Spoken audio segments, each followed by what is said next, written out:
मला तुम्हाला या व्हिडिओच्या सुरुवातीलाच एक प्रश्न विचारावा वाटतो. तुमच्या आयुष्यात तुम्ही कधी अनुभवलंय का की एखादी घटना घडल्यानंतर तुम्हाला एखादा शारीरिक त्रास सुरू झाला? म्हणजे एखाद्या घटनेमध्ये भीती वाटली आणि त्यानंतर छातीत धडधड सुरू झाली. एखाद्या घटनेमध्ये तुम्हाला राग अनावर झाला होता आणि त्यानंतर पोट बिघडायला सुरुवात झाली. आयुष्यामध्ये प्रत्येकाने असं कधी ना कधी अनुभवलेलं असेल. म्हणजे इथे एक गोष्ट स्पष्ट होते की शरीर आणि भावना यांचा काहीतरी संबंध आहे.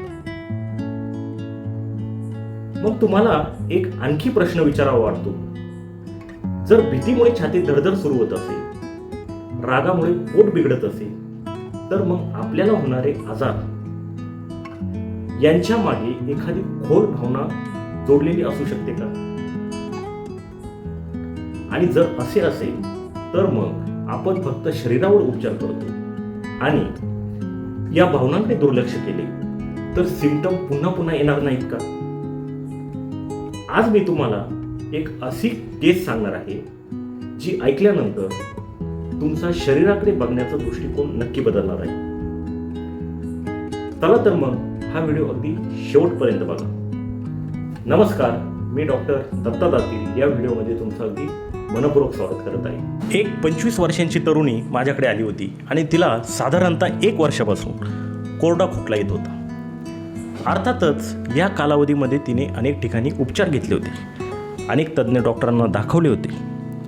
सर्व तपासण्या नॉर्मल येत होत्या, पण तिला फरक पडत नव्हता. अशा वेळी डॉक्टर म्हणून मी शारीरिक लक्षणांकडे लक्ष देतो, पण हिस्ट्री घेताना एक प्रश्न जरूर विचारतो की त्रास होण्यापूर्वी काही मनाविरुद्ध घटना घडली होती का?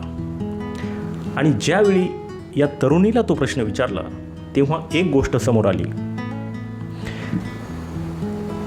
2 वर्षांपूर्वी तिच्या नंदेचे मिस्टर एक्सपायर झाले होते आणि त्यांचा 6 वर्षांचा मुलगा शिक्षणासाठी यांच्याकडे आला होता.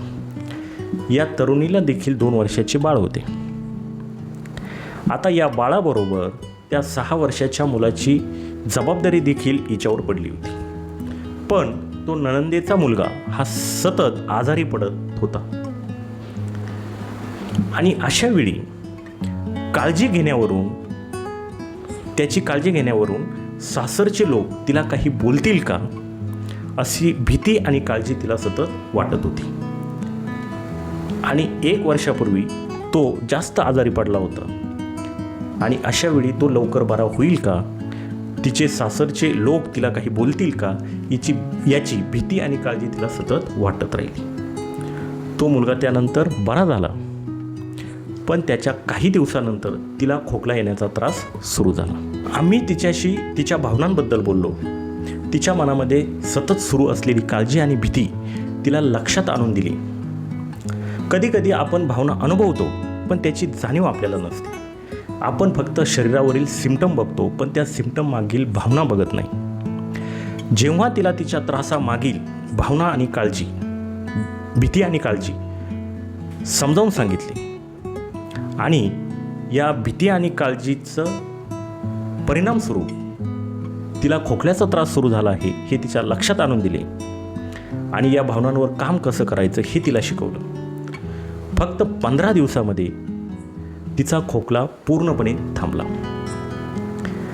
इथे एक गोष्ट मला सांगावीशी वाटते की प्रत्येक वेळी आजारामागे भावनाच असतील असे नाही, पण भावना या फार मोठी भूमिका बजावतात. आता तुमच्यासाठी एक प्रश्न आहे की तुमच्या शरीरामध्ये वारंवार एखादा त्रास होत आहे का?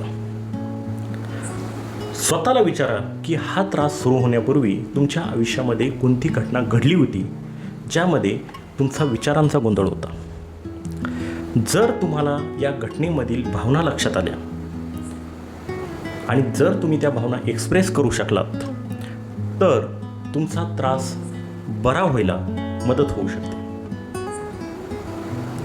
मित्रांनो, हा व्हिडिओ जर तुम्हाला आवडला असेल, या व्हिडिओमुळे तुम्हाला आजाराविषयी नवीन इन्साईट मिळाली असेल तर हा व्हिडिओ लाईक करा, जास्तीत जास्त लोकांपर्यंत शेअर करा आणि अशाच नवनवीन माहितीसाठी या चॅनलला सबस्क्राईब करायला विसरू नका.